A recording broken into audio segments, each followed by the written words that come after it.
ومولانا وحبيبنا وشفيعنا ونبينا ومولانا محمدا عبده ورسوله صلى الله تعالى عليه وعلى آله وأصحابه وبارك وسلم تسليما كثيرا كثيرا أرسله الله تعالى إلى كافة للناس بالحق بشيرا ونذيرا وداعيا إلى الله بإذنه وسراجا منيرا أما بعد فأعوذ بالله من الشيطان الرجيم بسم الله الرحمن الرحيم فليضحكوا قليلا وليبكوا كثيرا جزاء بما كانوا يكسبون صدق الله مولانا العظيم وصدق رسوله النبي الأمي الكريم ونحن على ذلك لمن الشاهدين والشاكرين والحمد لله رب العالمين معزز و محترم মুসল্লিয়ান کرام মুরব্বিয়ান ism আল্লাহ তাআলার আশিক দিন দরদি মুসলমান ভাইরা,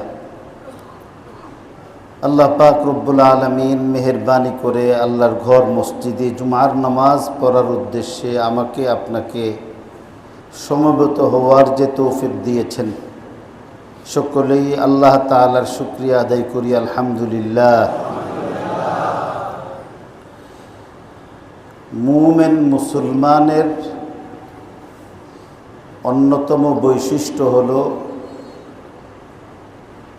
তারা কখনো অকৃতজ্ঞ হয় না। ঈমানদার ব্যক্তি সবচেয়ে বেশি শুকরগুজার হয়। নিয়ামত ফরামোশ, কারুর অনুগ্রহ এবং ইহসান পাওয়ার পরে ঈমানদার ব্যক্তি কখনো ভুলে যায় না। দুনিয়ার মধ্যে যারা মানুষের প্রতি কৃতজ্ঞ হয় না, এই লোকগুলি আল্লাহ তাআলার প্রতিও কৃতজ্ঞ হয় না। মানুষের কৃতজ্ঞতা জানাতে না পারলে আল্লাহর কৃতজ্ঞতা জানানোও তার পক্ষে সম্ভব হয় না। রাসূল করিম সাল্লাল্লাহু আলাইহি ওয়াসাল্লাম হাদিসে পাকে ইরশাদ করেছেন, বুখারীর রিওয়ায়াত, মান লাম ইয়াশকুরিন নাস লাম ইয়াশকুরিল্লাহ। যে ব্যক্তি মানুষের প্রতি কৃতজ্ঞতা প্রকাশ করে না, মানুষের ইহসান ভুলে যায়, সেই ব্যক্তি আল্লাহর ইহসান, আল্লাহর দয়াও ভুলে, আল্লাহরও শুকরিয়া সে আদায় করে না, আল্লাহর বন্দেগী করে না। এই জন্যে ঈমানদার মুমিন মুসলমান যখনই কোনো নেক কাজ করে, নেক আমলের পরিবেশে যায়, জিকিরের পরিবেশে, তেলাওয়াতের পরিবেশে যায়, নামাজ পড়ে, রোজা রাখে, তসবিহ পড়ে, যাকাত দেয়, হজ করে, দিন রাত যত ধরনের আমল করুক না কেন, সব আমলের মধ্যে প্রথমে আল্লাহর প্রশংসা করে। নামাজ যখন আমরা আরম্ভ করি, প্রথমেই আমরা আল্লাহু আকবার বলি যে আল্লাহ সবচেয়ে বড়, সবচেয়ে মহান।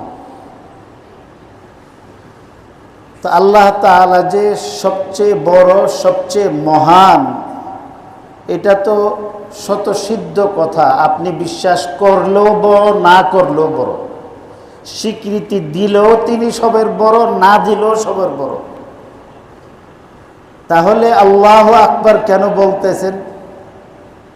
আল্লাহু আকবার বলে আল্লাহর প্রশংসা করা হইতেছে, আল্লাহর শুকরিয়া আদায় করা হইতেছে যে আল্লাহ তুমি সর্বময় ক্ষমতার অধিকারী, সর্বশক্তিমান। এই জন্যে তুমি আমাকে অন্য কোথাও না লাগিয়ে তোমার বন্দিগী লাগাইছো। তুমি যদি না লাগাইতা তাহলে আমার পেছনে কত শত্রু ছিল। শয়তান চাইছে মসজিদে না আসি, নফস চাইছে আমাকে মসজিদে আসতে ফিরায় রাখতে, শরীরের চাহিদা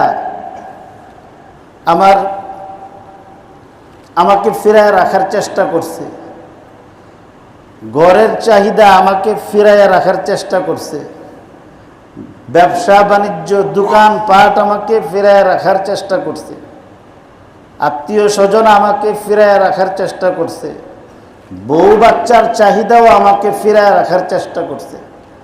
এমনকি অনেক সময় নামাজে আসতে চাইলে কুলের বাচ্চাগুলি, যে বাচ্চাগুলো সাধারণত বাবার সঙ্গে যায় না কোথাও, এরাও তখন তার পেছনে পেছনে আসে, কান্না জুড়ে দেয়। তো এই সব বাধা তো আমাকে মসজিদ থেকে দূরে রাখার চেষ্টা করছিল। সেখানে আল্লাহ তুমি আমাকে এখানে পাঠাইবার এরাদা করছো। পৃথিবীর কোনো শক্তি আমাকে ফিরায় রাখতে পারে নাই, তোমার শক্তির কাছে সব ফেল হয়ে গেছে। এই জন্যে আমি স্বীকার করতেছি, স্বীকৃতি দিচ্ছি যে আল্লাহু আকবার, তুমিই সবচেয়ে বড়, তোমার উপরে কেউ নাই। প্রশংসা। এরপরে আল্লাহু আকবার পরে আমরা সানা পড়ি। সানা মানেই প্রশংসা। সুবহানাকাল্লাহুম্মা ওয়া বিহামদিকা ওয়া তাবারাকা ইসমুকা ওয়া তাআলা জাদ্দুকা ওয়া লা ইলাহা গায়রুক, এটাও কিন্তু প্রশংসা। তারপর আবার আউযু বিল্লাহি মিনাশ শাইতানির রাজিম পড়লেন, যে বিতাড়িত মরদুদ শয়তানের কুমন্ত্রণা থেকে আল্লাহ আমি তোমার আশ্রয় চাইতেছি। আশ্রয় চাওয়ার আর কেউ পাইলেন না, তার কাছেই। এখানেও আল্লাহকে বড় করে তোলা হচ্ছে। তারপরে বিসমিল্লাহির রহমানির রহিম, অতি দয়ালু, অতি মেহেরবান আল্লাহর নামেই আমি আরম্ভ করতেছি। তো অতি দয়ালু, অতি মেহেরবান আল্লাহ, কার নামে আরম্ভ করতেছি? আল্লাহর নামে। আল্লাহকে কিতাবের মধ্যে আল্লাহ নামেরও আলাদা ব্যাখ্যা করছে। আলামুল লিযাতিল ওয়াজিবিল ওয়ুজুদিল মুস্তাজমি লিজামিইস সিফাতিল কামালিয়া, যে সমস্ত পূর্ণাঙ্গ গুণাবলীর আধার, সব ত্রুটি বিচ্যুতির উপরে স্বয়ং সম্পূর্ণ এক পবিত্র সত্তা হলো আল্লাহ। এটাও প্রশংসা। রহমানও প্রশংসা, রহিমও প্রশংসা। তাহলে তো শুধু প্রশংসা আর প্রশংসাই করতেছেন। এরপরে সূরা ফাতিহা আরম্ভ করছেন, আলহামদুলিল্লাহি রাব্বিল আলামিন, বিশ্ব প্রতিপালক আল্লাহর জন্যেই সর্বপ্রকার প্রশংসা নির্ধারিত। সর্বপ্রকার মানে যত ভাষায় প্রশংসা হতে পারে, যত প্রকারের প্রশংসা হইতে পারে, এটা কথার দ্বারাই হোক, কাজের দ্বারাই হোক, সর্বকালের, সর্বযুগের, সর্বধরনের, সর্বভাষার, সর্বসৃষ্টির সমস্ত প্রশংসার মালিক হইলেন আল্লাহ, আর কেউ না। আল্লাহ পাক রব্বুল আলামিনের জন্য এখানে বরাদ্দ করা হইতেছে। তো সব প্রশংসা তো কেন? যে একজন ইমানদার ব্যক্তির অন্যতম একটি ইমানি বৈশিষ্ট্য হলো এরা অকৃতজ্ঞ না। এরা অকৃতজ্ঞ না, শুকরগুজার। ইমানদার ব্যক্তির অন্যতম আরেকটি বৈশিষ্ট্য নিয়ে গত 2 সপ্তাহ আমি আপনাদের খিদমতে আরজ করতেছি। মুমিন ব্যক্তি সবচেয়ে হৃদয়বান হয়, বিগলিত হৃদয়ের অধিকারী হয়, এরা নরম মেজাজের হয়। রসুল করিম সাল্লাল্লাহু আলাইহি ওয়াসাল্লাম নরম দিলের মানুষ ছিলেন। আল্লাহ পাক রব্বুল আলামিন কুরআনুল কারীমের মধ্যে বলছেন, ওয়ালাউ কুনতা ফাযযান গালিযাল কলবি লানফাদ্দু মিন হাওলিক ওয়ালাউ কুনতা ফাযযান গালিযাল কলবি লানফাদ্দু মিন হাওলিক। আপনি যদি কঠিন হৃদয়ের অধিকারী হতেন, রুক্ষ কঠিন হৃদয়ের ব্যক্তি হলে মানুষ আপনার কাছে না ভিড়ে, যারা ভিড়ছে এরাই পলাই দিত। রসুল করিম সাল্লাল্লাহু আলাইহি ওয়াসাল্লামের কথার মধ্যে এমন আকর্ষণ ছিল, মানুষ কি মানব দানব নির্বিশেষে সরকারে দু আলমের কথা আরম্ভ করলে সেখান থেকে চলে যাওয়ার শক্তি ছিল না। এই জন্য কাফেররা বলতো, প্রচার করত যে আব্দুল্লাহর পুত্র মুহাম্মদ ইবনে আব্দুল্লাহ নামে যে একটা লোক আছে, তার কাছে কিন্তু তোমরা যেও না, তার কথার মধ্যে জাদু আছে, কথা শুনলে আর সেখান থেকে ফিরে আসতে পারবে না। আসলে আল্লাহর কালাম সমস্ত কালামের কালাম শ্রেষ্ঠ। আল্লাহ যেমন বেমিসাল, আল্লাহর কালামও বেমিসাল। আল্লাহর কালামের যখন তেলাওয়াত হয় তো তখন ইমানদার ব্যক্তিদের হৃদয় বিগলিত হয়, নম্র হয়, চোখ দিয়া পানি আসে। এই জন্যে চোখ দিয়া পানি আসা, আল্লাহর দরবারে রুনা জারি করা, কান্নাকাটি করাটা, এটা দয়ালু দয়াময় মানুষের সিফত। আর দয়াময় দয়ালু মানুষ তারাই যাদের দিল নরম থাকে। এক হাদিস আল্লাহ রসুল সাল্লাল্লাহু আলাইহি সাল্লাম ফরমান, আর রাহিমুন আর রাহিমুন ইয়ারহামুহুমুর রহমান ইরহামু মান ফিল আরদ ইয়ারহামকুম মান ফিস সামা। আর রাহিমুন ইয়ারহামুহুমুর রহমান ইরহামু মান ফিল আরদ ইয়ারহামকুম মান ফিস সামা। যারা দয়ালু তাদের উপরই দয়াময় আল্লাহ মেহেরবানি করেন। দয়ালুদের উপর দয়ালুদের স্রষ্টা মেহেরবানি করেন। সুতরাং জমিনের বাসিন্দাদের উপর তোমরা দয়া করো, আসমানের মালিক তোমার উপর দয়া করবে। এক ব্যক্তি এসে বলছে, আমার অনেকগুলি সন্তান আছে, জীবনও আমি একটা চুমা দিছি না, আদর করছি না। হাদিসের মধ্যে আসছে। রসুল করিম সাল্লাল্লাহু আলাইহি ওয়াসাল্লাম তিরস্কার করছে যে ছেলে মেয়ের প্রতি দরদ আসে না, দিল নরম হয় না। দিল কঠিন হয়ে থাকাটা এটা মুমিনের লক্ষণ না। দিল কঠিন হয় কেন? যখন আল্লাহর নাফরমানি করে। কোনো এক জায়গার মধ্যে একবার এক লোক এসে আমার সাথে কথা হয়েছে। তিনি বললেন যে হুজুর, খুব আমাদের দেশে তো অনেক মানুষ আছে না বুঝে এমন সব কথা বলে যে সে মনে করতেছে সে খুব ভালো কাজ করতেছে। হুজুর, আমি খুব স্ট্রেট ফরওয়ার্ড ব্যক্তি, খুব স্পষ্ট কথাবার্তা আমি বলি, মসজিদে আসি ঠিকই, কিন্তু গত 17 বছরের ভিতরে আমার চোখ দিয়া পানি আইছে না। চোখ দিয়ে পানি না আসাটা এটা ক্রেডিট না, এটা ভয়ের কারণ। যে দিল মরে গেছে, দিলটা এমনভাবে মারা গেছে যে সারা এলাকার মানুষের, মুসল্লিদের চোখের পানি সাক্ষী মসজিদ।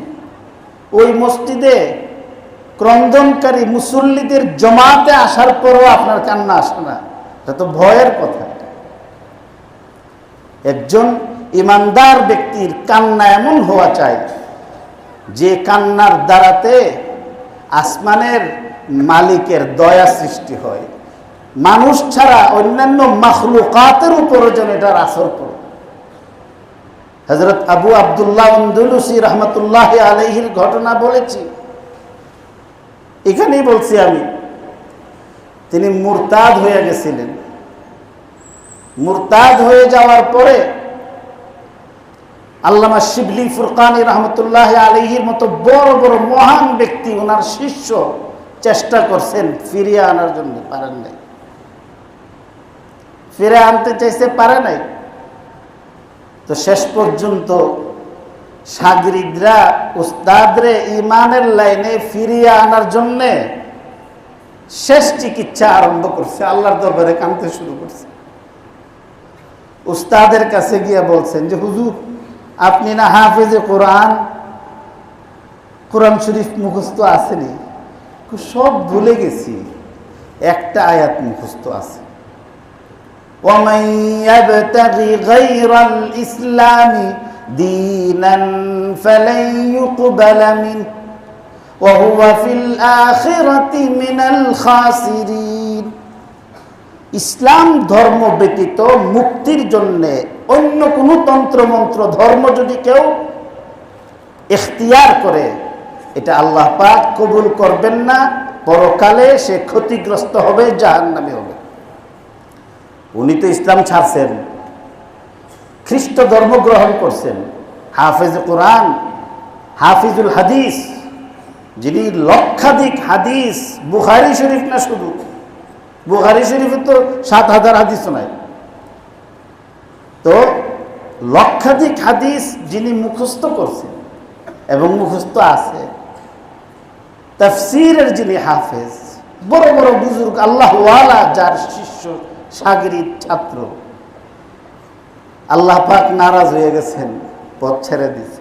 আমরা যে নামাজ পড়তে আসছি, এই যে আবার আজকে অনেকেই মনে করে যে হুজুরে প্রত্যেক দিনই, আল্লাহ যে আমাদেরকে শুক্রবার দিন জুমার নামাজ পড়ার জন্য মসজিদে আসার যে তৌফিক দিয়েছেন, বলেন আলহামদুলিল্লাহ। এই যে এখন তো অনেকে কইছেই না, যে অনেক আলহামদুলিল্লাহ বলাইলে মনে করে এটা একটা স্টাইল, এটা এইভাবে বয়ান শুরু করে লাগে। না না, আমি যে আসছি, এই আশাটা আমার শক্তিতে হয় নাই। আপনি যে আসছেন, আপনার শক্তিতে হয় নাই, আল্লাহ দয়া করে এখানে পাঠাই দিছে, আল্লাহ দয়া করে পাঠাইছে। একটা ওষুধ দিয়া যদি ফালাই রাখতো কি করতে পারত? দাঁতের ব্যথা এমন হয়েছে, মসজিদে আসতে চাইছে, পারতেছে না। সব হাত পাও ঠিক আছে, রুকু করতে পারতেছে না। হঠাৎ মাথা চক্কর আসছে, রওনা দিছে, রাস্তার মধ্যে মারা গেছে। এমন বহু মুসল্লি আমার পরিচিত, শুক্রবার দিন নামাজ পড়ার জন্য রওনা দিয়া মসজিদে আসতে পারে নাই, ইন্তেকাল করছে। এটাকে আজকে আমি মনে করতেছি যে খুব ইজি, সহজ না। এটা আল্লাহ পাক রব্বুল আলামিন ফায়সালা করছেন, ফেরেশতারা অনুমতি পাইছে, আমার শরীরের অঙ্গ প্রত্যঙ্গের প্রত্যেকটা হিস্সা তাদের সিস্টেম মতো দেমাগ হয়ে আল্লাহর কাছে পারমিশন চাইছে, আল্লাহ পারমিশন দিছে, আইতে পারছে। আবার এখানে আসার পরেও নামাজ না পড়া আবার অনেক কিছু হইতে পারে। জীবনে অনেক শুনছেন, আমরা চোখে দেখছি। মসজিদে নববীর মধ্যে নামাজে দাঁড়াইছে, ফজরের নামাজ, আল্লাহু আকবারকে 1 রাকাত পড়া, এই যে প্রথম ছাতিগুলি এখানে পড়ে গেছে, শেষ। মানুষে ভাবছে যে করছে। আমার সঙ্গে পড়াশোনা করছে হাফেজ মাওলানা সুলাইমান ভাই, মসজিদে ইমামতি করতেন। ফজরের নামাজের একামত দিছে, মেহরাবের থেকে উনি দাঁড়াইছেন। তারপরে মুয়াজ্জিন সাহেবরে বললেন যে আপনি নামাজটা পড়েন, আমার শরীর ভালো লাগতেছে না। উনি পিছনে চলে গেলেন, মুয়াজ্জিন সাহেব নামাজ পড়াইছে, উনি ডান দিকে সালাম ফিরাইয়া বাম দিকে সালাম ফিরাইছেন, পড়ে গেছেন, শেষ। নামাজও শেষ, জিন্দিগিও শেষ। আমি আপনি যে মানুষের যে জিনিস তৈরি করে এটার গ্যারান্টি ওয়ারেন্টি আছে, কিন্তু মানুষের নিজের গ্যারান্টি ওয়ারেন্টি কিছুই নাই। এটা বলি আমরা, কিন্তু দিলের মধ্যে এটা বসানো লাগবে যে নিঃশ্বাসের কোনো বিশ্বাস নেই। নিঃশ্বাসের এই যে মাইলস্টোন স্কুলের মধ্যে কত মর্মান্তিক ঘটনা ঘটছে। এই মাসুম বাচ্চা ম্যাক্সিমাম যাদের আমল নামা লেখার বয়স হয়েছে না, আল্লাহর দরবারে যাদের হিসাব আরম্ভ হয়েছে না, এই বাচ্চাগুলি কেন কষ্ট এইভাবে আগুনে পুড়ে ছাই হয়ে গেছে। অনেকের তো হয়তো লাশও পাওয়া যাবে না, অনেকের লাশও পাওয়া যাবে না। এই বাচ্চাদের কি অপরাধ ছিল? যখন একটা সমাজ ব্যবস্থা যখন আমভাবে আল্লাহর নাফরমানি শুরু করে, জিনা আরম্ভ করে, তখন সেখানের মধ্যে আল্লাহ আগুন লাগায়। এই বাচ্চাদের দোষ নাই। বুজুর্গান দিন খুব সহজভাবে বুঝান যে পিঁপড়ার গর্তের মধ্যে পাড়া দিলে তখন পিঁপড়া কিন্তু কামড় দেয়, তো কামড় খাইয়া মানুষের রাগ উঠলে তখন জুতা দিয়া মর মারে। তো এই যে পা দিয়া যে ঘষা দিছে, ঘষার মধ্যে কিন্তু যে পিঁপড়াটা কামড় দিছে শুধু এটাই মরে না, অনেক নিরীহ পিঁপড়াও মরে। তো যখন কোনো এলাকার মধ্যে এরা এই যে মানুষগুলি বাচ্চাগুলি যে মারা গেছে, এদের কোনো পাপ নেই, আমাদের পাপে এদেরকে গ্রাস করছে, আমাদের পাপে। এবং একটা এমন দূষিত বিষাক্ত সমাজের আমরা বাসিন্দা, পাপ করতেছে, এখন তো পাপটাকে পাপ অনুভব করাটাও ভুলে গেছি আমরা। এটা যে পাপ, এই সেন্সটুকু নষ্ট হয়ে গেছে, যেটা পাপ। বেপরদা চলবে এটা হারাম, কেউ বলে না। বেপরদা যে হারাম, কবিরা গুনাহ। মানুষের উপর অপবাদ দেওয়া যে কবিরা গুনাহ। নিরীহ মানুষের উপর যে জুলুম করা, এটা যে কবিরা গুনাহ। মানুষের সম্পদ আত্মসাৎ করা যে কবিরা গুনাহ। মানুষের সহায় সম্পত্তি গ্রাস করা যে সারা পৃথিবী গ্রাস করার চেয়েও যে বড় গুনাহ। এখন তো সব উঠে গেছে, এখন সব উঠে গেছে।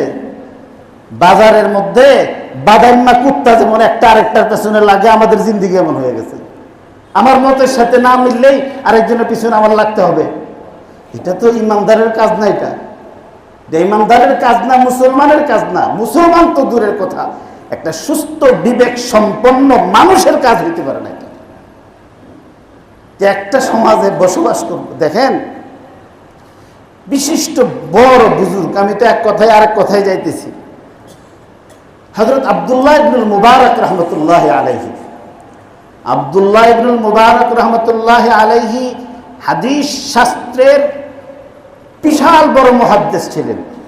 আব্দুল্লাহ ইবনুল মুবারক রহমতুল্লাহ আলাইহি, উনি কত বড় ছিলেন যে বাদশাহ হারুনুর রশিদ যখন সম্রাট, বাগদাদের মধ্যে হঠাৎ করে বাদশাহ হারুনুর রশিদের এক দাসী গোসলখানার মধ্যে ছিল। তো গোসলখানার মধ্যেই মানুষের সুরগুল চেঁচামেচি আরম্ভ হয়েছে, দেখছে।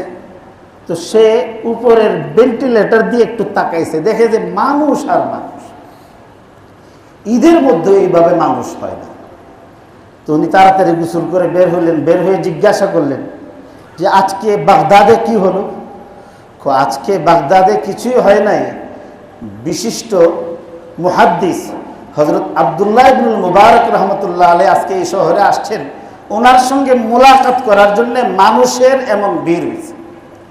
হাজার হাজার জুতা পরে রয়েছে মানুষের, যে পায়ে একজনের পায়ে পাড়া পরে যে জুতা করছে, বিশাল স্তূপ।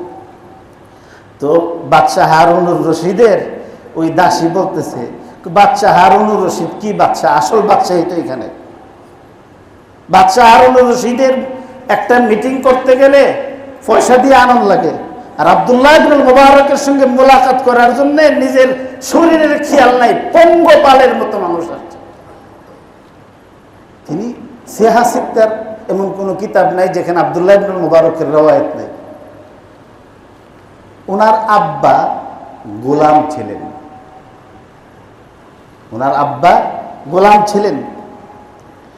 ওনার নানা ছিলেন পারস্যের বিখ্যাত সচ্ছল সম্ভ্রান্ত ব্যক্তি। তো উনি ওনার এই মেয়ের জন্য বিবাহ, বিভিন্ন জায়গা থেকে প্রস্তাব আসছে, কারোর কাছে তিনি বিবাহ দেন নাই। ওনার একজন প্রতিবেশী ছিল, একজন প্রতিবেশী খ্রিস্টান, মুসলমানও না, আমানতদার। তো উনি বললেন খ্রিস্টানের কাছে গিয়ে যে আপনি তো আমার প্রতিবেশী, আমার মেয়ের অবস্থা তো আপনি জানেন ছোট থাকতেই, যে আমার মেয়ের মতো এত সুন্দর মেয়ে বাগদাদের মধ্যে নেই। বড় বড় আমির উমাররা প্রস্তাব দিচ্ছে, আমি তাদের প্রস্তাব গ্রহণ করিনি। আমার ইচ্ছা হলো আপনার সাথে পরামর্শ করব, আপনার সঙ্গে পরামর্শ করে আপনি যেটা বলবেন আমি সেটা মানব। তো উনি বললেন যে আমি মুসলমান না, খ্রিস্টান ধর্মের, আপনি আমার কাছ থেকে পরামর্শ নিয়ে আপনার মেয়েকে বিবাহ দিবেন? তিনি বলেন যে আল্লাহর রাসূল ফরমান, যার কাছে পরামর্শ চাওয়া হয় আল মুস্তাশার মু'তামান, পরামর্শ যার নিকট চাওয়া হয় দেখতে হবে যে তিনি আমানতদার কিনা। আমানতদার ব্যক্তির কাছ থেকে পরামর্শ নেওয়া, পরামর্শ যিনি দিবেন তিনি আমানতদারের সঙ্গে পরামর্শ দিবেন। তার আমানতদারি রক্ষা করার স্বার্থে পরামর্শের ক্ষেত্রে গীবত করা জায়েজ আছে, গীবত করা জায়েজ আছে। আপনার কাছে পরামর্শ চাইছে যে অমুক ছেলের সাথে আমার মেয়েটার বিবাহ দেওয়ার খেয়াল করছি, আপনি জানেন যে তার চরিত্র ভালো না, তো আপনি কবেন কি আল্লাহ ওনার চরিত্র? আমরা বাংলাদেশের কোন গোলাপের এবং যত ফুল আছে এই ফুলের কোনো ফুলই তার চরিত্রের সঙ্গে লাগবে না। গেন্দা ফুলের থেকে শুরু করে কচুরি ফানার ফুল আর গোলাপ যা আছে সব ফুলের চেয়ে এই ছেলেটার চরিত্র ভালো। এটা ভালো কথা বলছেন না মিথ্যা কথা বলছে? এই জন্যে যদি আপনার কাছে পরামর্শ চাই তো বলতে হবে, এটা জিন্দিগির ব্যাপারে। উনি বলেন যে তাহলে আসলে তো আপনাকে পরামর্শ দেওয়ার কোনো সুযোগ ছিল না আমার, আমি এত নিজেকে উপযুক্ত মনে করি না। আপনি যেহেতু বলছেন তাহলে আমি আপনাকে বলি, আপনি মুসলমান, ইসলাম ধর্মে মানে বিবাহের জন্যে সমতা, কৌলিন্য জরুরি, উঁচা নিচা না হওয়া।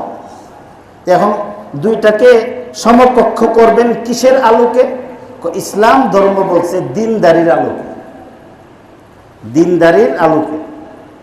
অনেক আলেমে মনে করে কি, আমি যদি মানুষও বলে আপনি একজন আলেম মানুষ, আপনি আরেকজন আলেমের মেয়ে বিয়ে করছেন কেন? আপনি একটা সাধারণ মানুষের মেয়ে বিবাহ করলে আপনার উসিলাতে একটা ফ্যামিলি আল্লাহর রাস্তায় আইতে পারে, আপনার উসিলা আর একটা ফ্যামিলি আল্লাহর রাস্তায় আইতো না, কদিন পরে আপনি নমাজ ছেড়ে দিবেন। এখানে কদিন হবে না, কাজ্যা কীর্তন লাগবে, সারাদিন সকাল বিকাল এই কিলাকিলি করবো না, সংসার থামলাইব।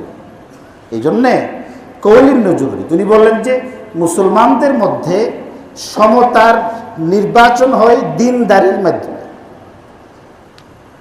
আর আমাদের খ্রিস্ট ধর্মে সমতার মূল্যায়ন হয় পজিশন এবং তার বংশের মাধ্যমে। বংশটা খুব ভালো, একটা ভালো পজিশনে আছে, তাহলে আমরা তার সাথে বিবাহ দিয়ে দিই। আর পয়সাওয়ালা মানুষ সমতা নির্ধারণ করে মালের মাধ্যমে। এখন আপনি যদি ইসলাম ধর্মের আলোকে মেয়ে বিয়ে দিতে চান তাহলে যার দিনদারি বেশি তার কাছে মেয়ে বিয়ে দিবেন। আর আমরার পলিসি যদি নিতেন চান তাহলে যার পজিশন বালা, বিসিএস ক্যাডার, ডাইরেক্টর হয়ে রয়েছে তারে দিয়ে দিবেন।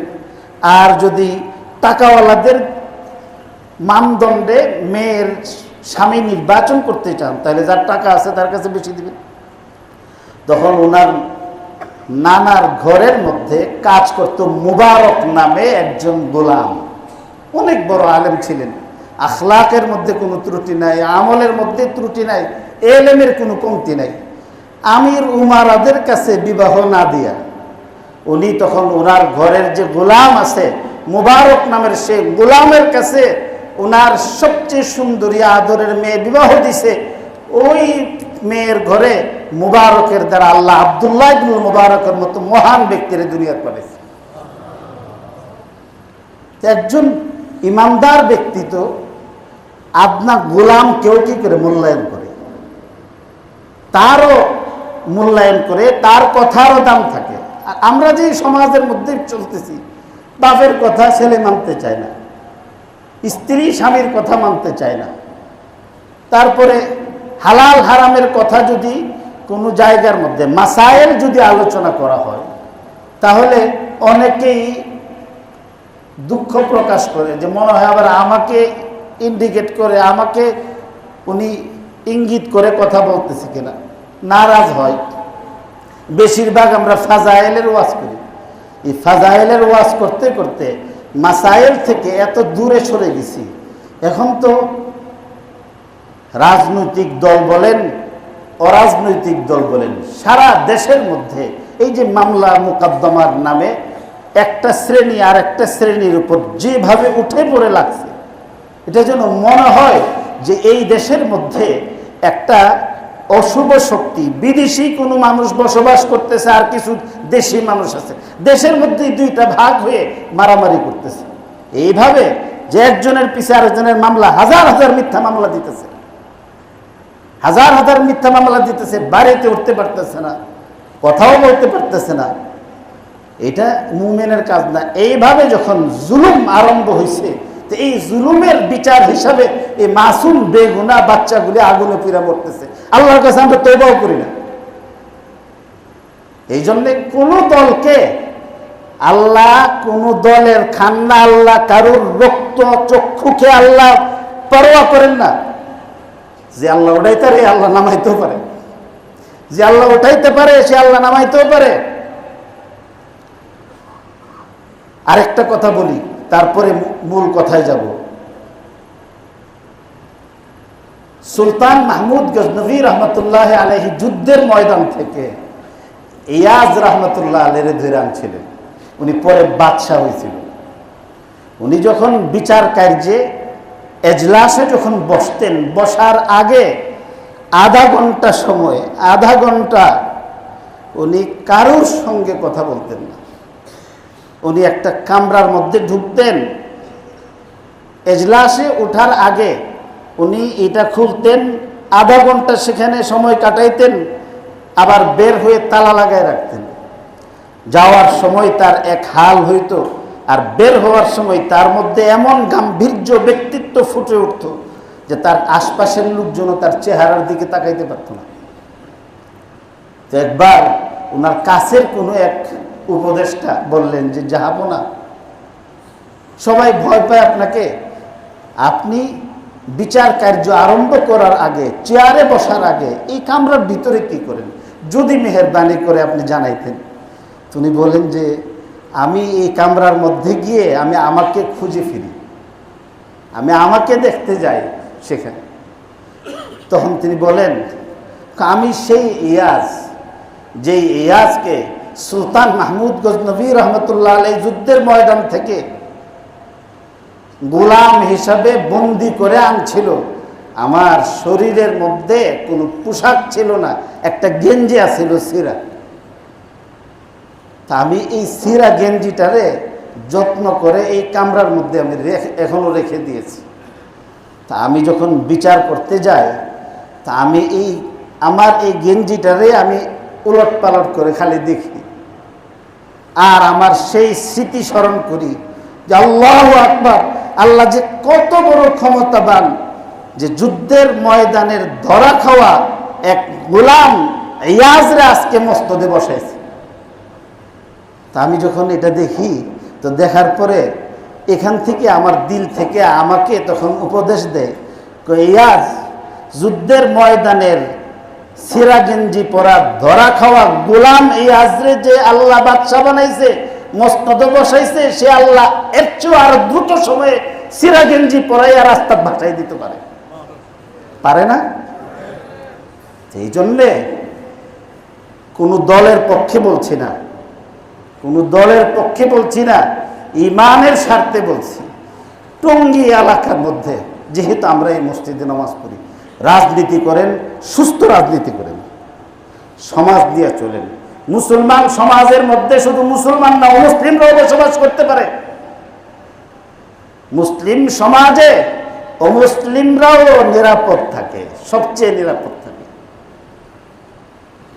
অমুসলিমরাও নিরাপদ থাকে। তো সেখানে আমার ভাই ব্রাদার চলতে পারবে না কেন? এই জন্যে অপরাধ যদি কেউ করে, অপরাধীর বিচার করেন, অপরাধীকে বিচার করার সুন্দর আইনগত যে ব্যবস্থা আছে সেই ব্যবস্থা করেন, কিন্তু বৈষম্য দূর করার নামে, ইনসাফ প্রতিষ্ঠার নামে বেইনসাফির রাজত্ব আল্লাহর হস্তে কায়েম করেন না। আল্লাহ কিন্তু মস্তক ঘুরাইয়া দিব। এটা ইমামের কথা না, এটা কোরআন হাদিসের কথা। মস্তক ঘুরাইব। এই জন্যে আগে যারার মস্তক ঘুরাইছে এরারে দৌড়াইয়া, এখন যারারে আল্লাহ শক্তি দিছে এরারে আবার ঘুরাইয়া আবার অন্য শক্তিকে আল্লাহ উঠাই দিতে পারে। এই জন্যে আপনার অবস্থা আমার অবস্থা যেন এমন পলায়ন পর তথাকথিত দোষী ব্যক্তিদের মতো না হয়। ইমানদারের সঙ্গে চলেন, ইমানদার নিরীহ মানুষের উপর কেন এ করবো? যাই হোক, আমরা যেভাবে আসতেছি মসজিদে, আমি বলতেছিলাম আব্দুল্লাহ বিন মুবারক রহমতুল্লাহ আলীর ঘটনা বলছি, এবং আবু আব্দুল্লাহ আন্দলুসি রহমতুল্লাহ আলী উনি বেঈমান হয়ে গেছেন। তো ইমানের উপর যে তিনি ছিলেন, তিনি যে হাফিজুল কোরআন ছিলেন, তিনি যে হাফিজুল হাদিস ছিলেন, এটা ওনার কোনো ক্রেডিট ছিল না, আল্লাহ পাক রব্বুল আলামিনের দয়া ছিল। ওইটা যদি ওনার উপর যদি আল্লাহর দয়া হয়ে থাকে, তাহলে আমারে যে এখানে নামাজ পড়াইবার জন্য আল্লাহ বসাই দিছে, এটা আমার কোনো ক্রেডিট না, আল্লাহর দয়া। আপনাকে যে এখানে মসজিদে এসে নামাজ পড়ার সুযোগ দিলেন, এটা আপনার ক্রেডিট না, আপনার আল্লাহর দয়া। এই জন্য আমরা আল্লাহর শুকরিয়া আদায় করে প্রাণ খুলে বলবো আলহামদুলিল্লাহ। তো হযরত আবু আব্দুল্লাহ আন্দলুসি রহমতুল্লাহ আলাই কোরআন শরীফের সব আয়াত ভুললেন। ভুলার পরে এখন যে আয়াত আছে এই আয়াতে ওনার ফতোয়ায় উনি দোষী সাব্যস্ত।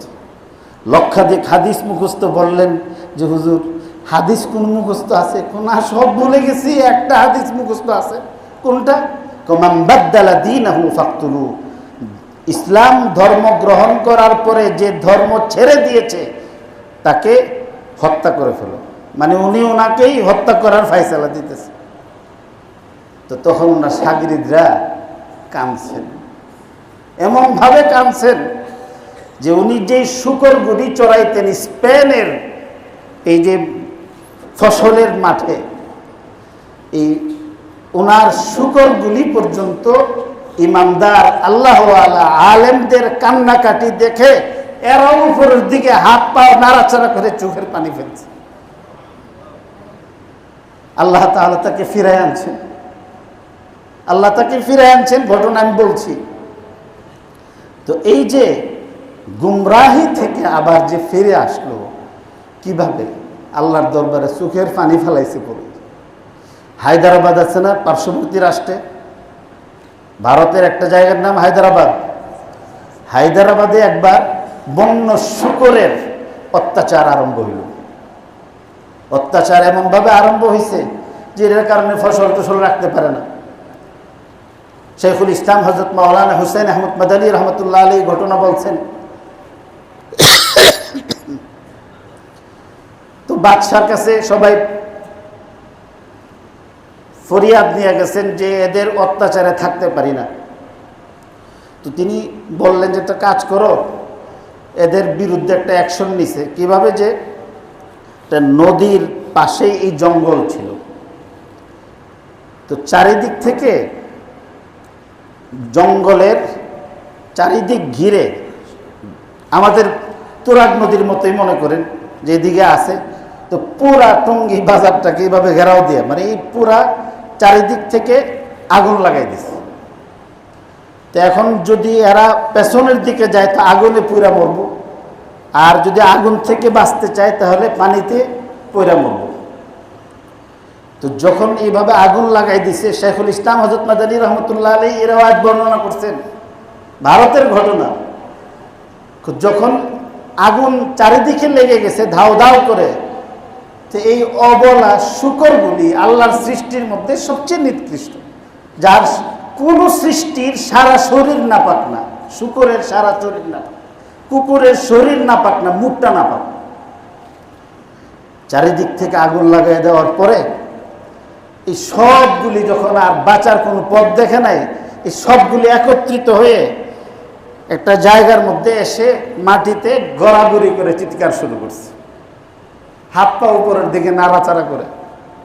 কি যে একদিকে আগুন আর একদিকে পানি, মানুষ আমাদের শত্রু, পূর্বার জন্য আমাদেরকে আগুন লাগাই দিছে, বাঁচার পথ নাই, আল্লাহ তোমার দয়া ছাড়া।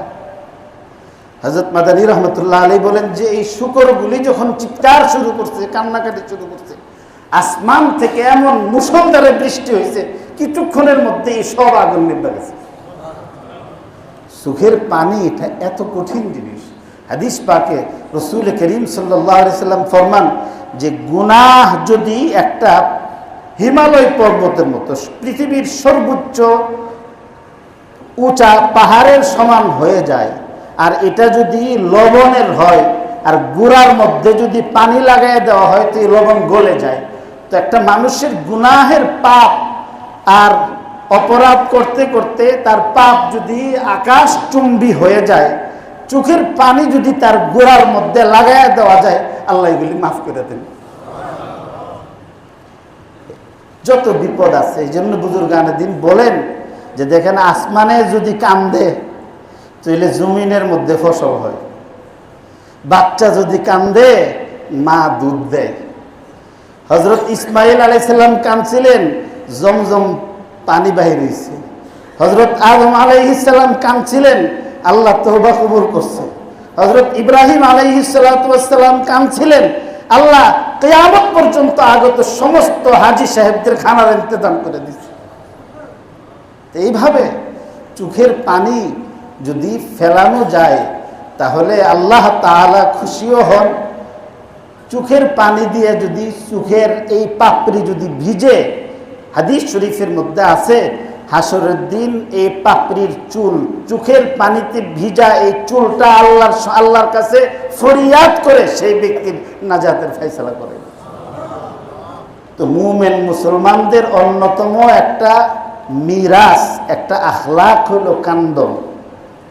কান্দা যদি না আসে কান্নার ভান করো, দোয়ার মধ্যে উঠে দোয়া করার সময় কান্নার চেষ্টা করা, নমাজের মধ্যে দাঁড়াইয়া নমাজের আয়াত তেলাওয়াত শুনে আল্লাহর হুজুরি, আল্লাহর দরবারে দাঁড়িয়েছি চিন্তা করে দিলটারে নরম করে কান্নার ভাব ধরানো, কান্না আসলে কান্না করা, না আসলে কান্নার ভান করার কথা বলছেন। এইভাবে যদি আমরা চিন্তা করি এবং কাজ করতে থাকি, দিলের ময়লা দূর হইব, দিল নরম হইব, চোখ দিয়া পানি আইব, ইবাদত মজা লাগবো, নাজাতের ফয়সালা হবে। আল্লাহ আমাকে আপনাকে সবাইকে মুসলমানি মুমিনের এই আখলাক নিজের মধ্যে জিন্দা করার তৌফিক দান করুন। ওয়া আখিরু দাওয়ানা আলহামদুলিল্লাহ।